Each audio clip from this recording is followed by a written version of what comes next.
aussi l'idée de faire de l'innovation à l'intérieur de patios comme celui-là. 3 patios et un 4e, parce que la nature, elle rentre dedans. Donc on aura un mur rideau qui va venir là, mais qui va être en perspective des 3 autres patios.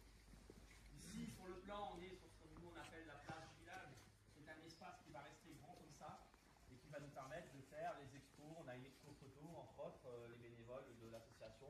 Donc voilà, c'est typiquement des espaces qui pourront être dédiés à l'expo photo, qui pourront accueillir des séminaires d'entreprise, des réunions, une assemblée générale, voilà, qui sera sur un cadre très sympa. Des espaces de coworking, ce que j'ai expliqué tout à l'heure, qui se développent de plus en plus.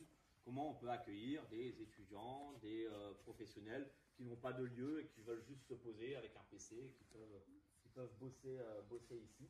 On essaie de voir un autre plan. Alors d'abord, c'est la communication avec le béton de l'arc.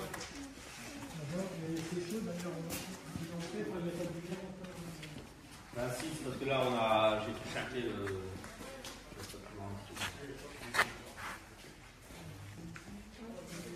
Donc là, on arrive dans la partie atelier, ancienne zone de réserve du magasin. On a du coup, nous, séparé là-bas avec les anciennes chambres froides qui vont être réemployées pour stocker nos aliments, pour stocker nos productions, pardon, mais aussi pour pouvoir être, encore une fois, un outil de territoire, comment on peut venir en aide aux banques alimentaires, aux secours pauvres, à la Croix-Rouge, qui parfois ont des aliments qui arrivent, qui sont donnés par les magasins, mais qui n'ont pas forcément les zones de stockage. Ces chambres vont pouvoir servir à ça également. Donc, zone de préparation des légumes, zone de stockage dans les chambres froides. Sur la partie réhabilitation, vous voyez aussi des panneaux là-haut. Et donc, pour ceux qui ont connu le magasin, il y avait l'ancienne boucherie qui était compartimentée avec ces panneaux.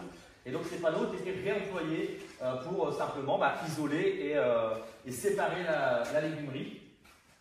De l'autre côté, on aura notre menuiserie. Vous l'avez vu dans la présentation, on fait la création d'hôtels à insectes, nichoirs, etc. Donc cette menuiserie, vous pourrez passer votre tête, elle est isolée en béton de lin. Donc le lin, qui est aussi une plante qui pousse de plus en plus. Il y a une filière qui se développe par ici. Béton de lin et de nouveau le plafond qui est réisolé avec les anciennes dalles de faux plafond que vous voyez autour de vous. La laine de verre que les équipes vont récupérer, réempacter et qu'on va redérouler. Alors on le met en surisolant, il a perdu de la capacité thermique forcément, il s'est abîmé au fur et à mesure des années. Sauf que retraiter ce genre de matériaux est très impactant en niveau carbone. Donc l'idée c'est on va déposer néanmoins une couche de fibre de bois et on va resurisoler avec cette laine de verre, évitant encore une fois de la sortir. On la réemploie.